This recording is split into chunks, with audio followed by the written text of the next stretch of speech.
Corky, run the title sequence.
Hey there, it's Kek.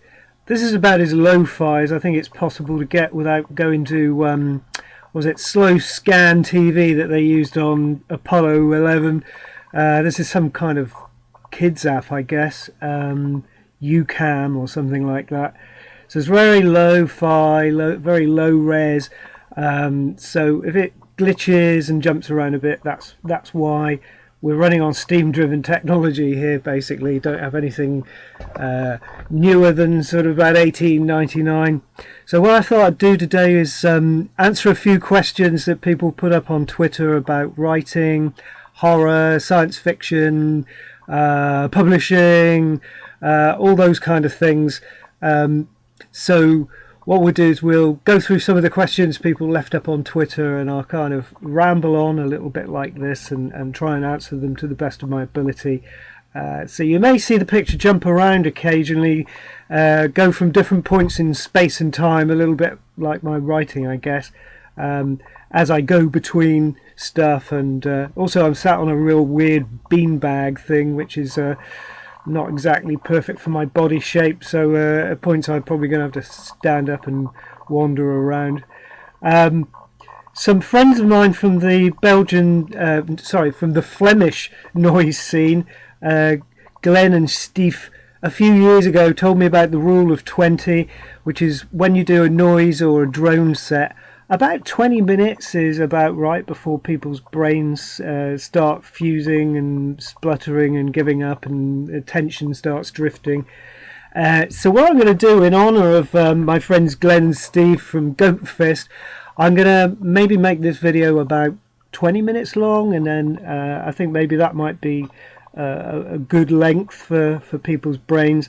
And if I don't get through all the questions in that time, because as you've probably realised, I ramble a little bit. If I don't get through all the questions, and more than about 2 people watch this video, then what I'll do, I'll put the unused questions into a second video maybe. We'll do something like that. But I think a little bit of brevity would be good. So what we'll do is... this is the introduction, I guess, so we'll now skip on and go to the first question. Right. Here we are again, through the magic of 8-bit digital technology. I've just skipped sideways in time for a few seconds, a bit of a Toblerone. Also, I have coffee, so this could be messy and dangerous over the next few minutes. So let's hack on into the first of the questions. This is from Howard Duckson, aka Howard the Duck, which is like the best Twitter handle ever, who asked me a handful of questions, but I'll go at a couple of the easiest ones first, the funnest ones. The first one was, what's your favourite science fiction universe? I think probably he meant, you know, like Star Trek or Star Wars or Aliens, Predators, that sort of thing. Do you know, that's something I haven't really thought about, but I guess the snarky answer might be, if we wait 5 years, Disney will have bought everything or licensed everything, so all those universes will be one big meta universe. So the easy answer to that would be that one, which contains everything. Joking aside, though, I think my favourite science fiction universe might be one that kind of doesn't exist. I mean, I've always loved Forbidden Planet, you know, the film from the 50s, and I kind of like to imagine in my head that there's a Forbidden Planet universe, and we've not seen other aspects of it. I like to try and imagine, you know, what's the equivalent of their federation? Did those guys on that spaceship, did they go to like an academy? You know, what's their backstories, and why do they wear those baseball caps in space and have those dinky little ray guns? And are there other planets, other worlds out there where there's Krell artifacts to be found? So maybe my favourite science fiction universe is an imagined one in my head that's like an expanded Forbidden Planet universe. I don't know who owned that. Was that like MGM maybe? So probably MGM have got the rights to that. Long blathering answer to an easy question. The Forbidden Planet universe. Yeah, that's my favourite science fiction one. And Howard also asked, favourite monster. Well, we all know Godzilla is the king of the monsters, of course, goes without saying. But I think my favourite monster of all time is the Frankenstein monster. I mean, come on. It's got to be, isn't it? It's like the greatest monster of all time. And before you ask, yes, it's Frankenstein. It's not Frankenstein monster. They're all Frankensteins because there's a multiplicity of Frankensteins. They're all canon. So yeah, it's Frankenstein. It's not Frankenstein monster. I'm happy to die on that hill. Yeah, so Frankenstein's, and it's also vinyls as well. It's okay to say vinyls and Frankenstein monster. I got to tell you a little story, which I'm going to blather on about. When I was 11, Westwood TV, which is was our local ITV franchise in the southwest of England. It sort of stretched from Cornwall up to sort of where I live in Somerset, and it had a little dinky little picture of the Golden Hind ship as its logo. Now this must have been around about 1969, 1970, I guess. Anyway, they started showing all their Universal horror films back to back. Friday night, 10:30, after the news at 10. And I was desperate to see these because I used to watch used to read the famous Monsters of Filmland magazines, Castle of Frankenstein. So I grew up reading these magazines with pictures from these old classic black and white horror films in them, and they used to blow my mind. I really wanted to see some of these films. When I found out they were showing all the Frankenstein and Dracula films, the Universal ones, on Westwood TV, it blew my mind. And normally I wasn't allowed to stay up that late, 10:30 onwards. It was like bed for me. So I begged my mother to because Dad was down the pub, of course, to stay up and watch Frankenstein. But she wouldn't let me. She wasn't convinced. It was a little bit too late, she thought, for me, or it might frighten me or something like that. But I was like begging her. And in the end, my parents sort of said they made it contingent on my marks at school, which is a hellish thing to do to a young child. It's total mental abuse, I'm sure. She said you can stay up and watch the second one, Bride of Frankenstein, if you get a good grade on your English. Every week we had to do a bit of English homework. Write a story, write an essay, and do an exercise. And I remember going into school and begging my English teacher, I think it was Mr. Cousins at that point, saying, look, the deal is this: if I don't get a good grade, I can't stay up and watch Bride of Frankenstein. And so you've got to give me a good grade, for my homework this week, because I'm counting on you. And He was a nice enough guy. He was a kind of quite straight. So I think he was a bit taken back by this young, precocious young child saying, "Give me a good mark or else." But anyway, the marks came in from the homework on the Thursday or Friday. It was right up to the last minute, and I think I got like a good mark, like an A or something, or a B plus for this thing. And he'd written the bottom of this little essay. I've probably still got it up in the attic somewhere. "Horror, here I come." And so I was allowed to stay up and watch Bride of Frankenstein. And my mum let me stay up, and that became a thing. Every Friday night, 10:30, we'd sit down on the sofa. My mum would do her knitting. She wasn't really interested in the film. So I got to watch the whole Frankenstein, Universal Frankenstein sequence. And then they started showing Bela Lugosi Dracula, Dracula's daughter, son of Dracula, and then the Lon Chaney Wolfman. And it was brilliant. It went on all that autumn into the winter, and clearly it's left a huge impression on me. So Frankenstein is my favourite monster. All the versions of Frankenstein are all canon. I love them all. And to dovetail that back into Howard's first question, favourite science fiction universe. Maybe my favourite monster universe is obviously the Universal horror monster thing. In fact, I started watching the Invisible Man films at Universal as well recently. They're fantastic as well. So yeah, so there's the first question. Glug of coffee, and then I'll be back in a few minutes with the next one. And God, we're already up to 7 minutes. What can I say? Sorry about that. Goodbye. And we're back again. Another little section, another segment, another question. Apologies for the weird rattling noise that's going on. I'm using some sort of steam-driven tank here, a really old laptop. So I'm not quite sure what the sound is. I mean, if it helps you to imagine there's some sort of Heath Robinson-esque device running here, like a little machine or something, or Marcel Duchamp's coffee grinder.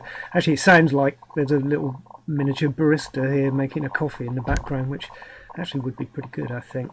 But sorry about the noise. I hope it's not too distracting. Certainly couldn't be more distracting than the sound of my voice, that's for sure. Move on to the next question from Lil. Lil's an artist, a cartoonist who I follow on Twitter. Lil Creates is their handle. They asked me, what advice would I give to anybody starting out with the intention of getting their comics published? That's a tricky one, because when I first started writing many years ago, it was a very different landscape back then. There was no internet. So my own path was through doing small press stuff. So I used to write lots of short stories, articles in small press, not unprofessional. I don't want to say amateur, because it's not. Some of them are really, professional high-end thing. But my first published things were in fanzines, little horror magazines, science fiction magazines. I'd write all these little short things, and I think as a route that's still very applicable now. There's loads of comics out there that aren't sort of part of the big mainstream publishing world, so that's a good route to take. Go and find some publications, publishers, like-minded people doing fanzines, small press stuff, comics. Depends exactly what you want to do. I mean, if you follow somebody like Andy Oliver or Broken Frontier online, they're forever sort of promoting, boosting, certainly in the UK, or mostly UK stuff, small press promoters, indie comics. So maybe follow somebody like them and sort of just check out what's out there. It's a good way of practicing and in self-improving, finding your voice as an artist, a writer, a colorist, a letterer, whatever it is you want to do.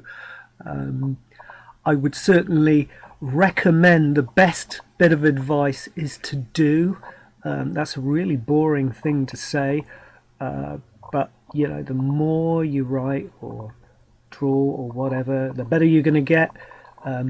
It's like a law of physics, you know, you're not going to beat that. And it's a way of getting seen. It's a good way of finding like-minded people, friends, associates, build up a network, a community of people, and practice. Obviously as well, when I was starting out, very late 80s, early 90s, there was no internet. There's a plethora now of webcomic sites, platforms, streaming. You know, you could do YouTubes where you're there, you know, drawing to camera, you know, streaming as well, things like Twitch.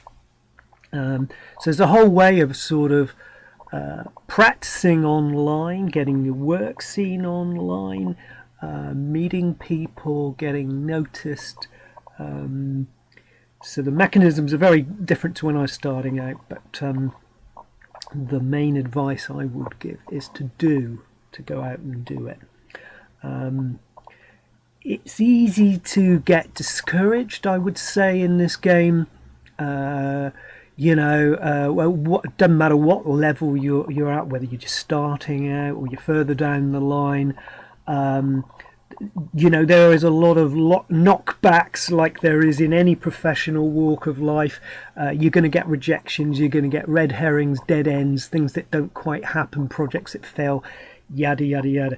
So another bit of advice I would give to people is, you know, persistence is a thing. So I think to get on, to sort of reach where you want to be, it's a weird mixture of talent, and the ability can be developed by doing, and luck plays a large part of it. I'm sorry to say, you know, to some degree you can generate your own luck to a point, but persistence is really important, I think. You know, there's weeks where we all feel like giving up, but if you really love doing it, writing, drawing, making music, whatever, just keep going. You know, try and pick yourself up, dust yourself off when you get slapped down, and just keep going, because you know that if you've got a love for the medium that you're working in, be it comics, prose, whatever, just keep going. So part of that that triangle is persistence. So talent, luck, you know, random stuff, but keep going. And I would say that to anybody out there. You know, some days you probably think, oh, man, I can't do it this week. It's too much. But just keep going. You'll feel different tomorrow, next week. And also, I think, you know, the act of creating things, don't want to sound pretentious, but it takes us out of ourselves. It takes us out of our troubles. It takes us away from all the malice and bad stuff going on in the world. So in itself, it's a form of therapy, release, escape, etc., etc. I can't recommend creative endeavours enough, to be honest. And if it's something that you want to pursue, do it, get out there, and the best of luck to you. But my advice is, do it and keep going, you know, keep going. And Lil said about, you know, with a view to being published, that's great. If you want to make a living out of it, try and make a living out of it, go for it, but do the work, you know. Have a love for what you do, a love of the page, and maybe the end point isn't the getting published, though that's nice and a paycheck's lovely, obviously, but the work itself and the joy and pleasure of making something and collaborating with other people, I think in itself is an amazing thing, and I would recommend that to people as well. Okay, I hope that answers your question, Lil. You did ask me one or two other things, and I'll try and answer those, but that might be in another video, because already I'm starting to clock up the rambling. Okay, cheers. Okay, back again. Another little digital glitch, and I'm back in the room. It's getting a little bit cold here. Storm Bella's on its way, apparently. How cool's that? Storm Bella. Like a swarm of bats coming in over the UK or something. So I just broke off to switch the heater on and eat some crisps, and just generally that's all I'm doing at the moment. It's Boxing Day here in the UK, and I'm just eating and hanging out and answering some questions. So on to the next question. It's from my old pal Andres Briano. Shouts to Andres. He helps me. He's a bit of a hero. He helps me with French translation bits and pieces when I'm writing the order. He very gamely sort of helps me with French colloquialisms and bits of archaic French. You wouldn't trust Google Translate to tell you anything half decent. So Andres is really cool. He sort of I DM him about stuff and say, how would you say this, or I'm trying to say something like that, and he's kind of one of my unofficial translators. So cheers, man. Thank you for all your help over the last couple of years. He sent a whole bunch of questions in, and I'll try and get back to one or two of them. I may have to do it in another video or something. And now I've completely forgotten because I've rambled what it was he asked me. Oh yeah. Well, is there a one story that hasn't been told that you'd really like to tell, and that it's a story that it's something that really relates to you? So that's a tricky question to answer, because I'd actually maybe have to talk about some things in my pitch book that haven't been made yet, or things I'd like to maybe do in the future, and I can't really talk about that on camera, because then I'd be spitting out a whole bunch of ideas that maybe I'd want to use some point in the future, and I wouldn't necessarily want to get them in the public domain, but I can maybe talk around that question a little bit. One of the things I do at the moment is The Order, which is a time travel story that kind of doesn't necessarily involve time travel.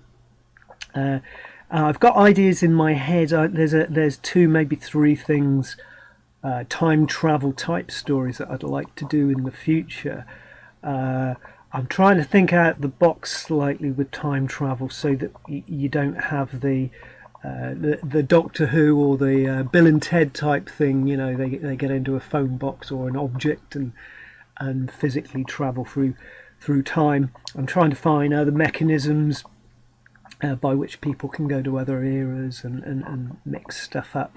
And one of those things I've got in the back of my head involves a sort of, again, it's like maybe it's something I'll do one day when we're finished with The Order, is again a time travel story where it doesn't involve traditional time travel mechanisms or tropes. I can't really go into the detail about it, but it is a very personal story.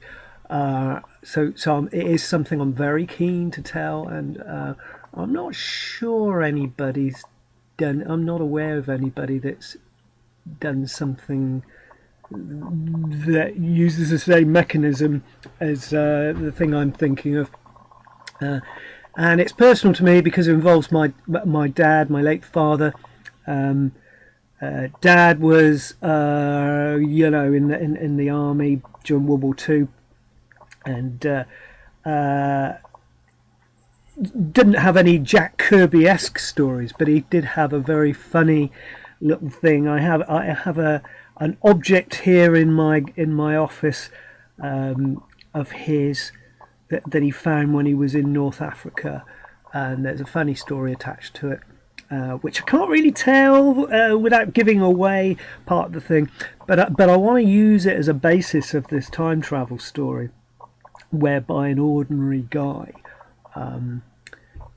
becomes a fish out of water somewhere else, and I've got a whole sort of world, universe, whatever, around that, involving this everyman character who probably is going to be very roughly drawn around my late father, and that's something I'd really like to tell, because I think it's got a sort of large scale epic feel to it, but it also be very small, intimate human stories in it.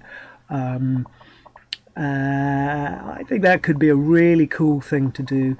I did send a rough pitch of it to Titan a few years ago. I'm not sure when that was, maybe 2-3 years ago. Never got an answer. That's par for the course. These things happen if they happen at the right time. Hopefully this is something that happened down the line. So in answer to Andres, yeah, there's this story. It's got a title and everything. Time travel thing. I'd really like to do that. I don't think anybody's done anything quite like it. That's certainly one of the things I would aim to do. There's a whole bunch of other stuff in various pitch books. I don't think bear resemblance to things that other people have done. Fingers crossed. It's always hard to tell what you pull out of the ether subconsciously. Right down here off camera there's a big pile of pitch books. Actually, let's just hold to, and scraps of paper. Here's some of them. Here's a few of them. There's God, at least 2 or 3 times this size, and they're just full of sort of ideas and sketches for things, some more roughly drawn than others. So there's a lot of stories out there that I'd like to make at some point in the future. Little ones, big ones, medium-sized ones, tiny ones, microscopic ones, lots of stories. So really, Andres, there's a whole bunch of things I want to do. It's just down to finding publishers, platforms, and the right time to tell that story sympathetically. So hope that answers your question. On to the next one. Back in a second. This Georgian laptop that I'm using just switched itself off randomly just now. One of the fans has gone on it, so the damn thing had overheated. So I've just had to walk it round the garden for 5 minutes in the drizzle in the path of Storm Bella, which is coming in, just to get the laptop to cool down enough that I can switch it back on again.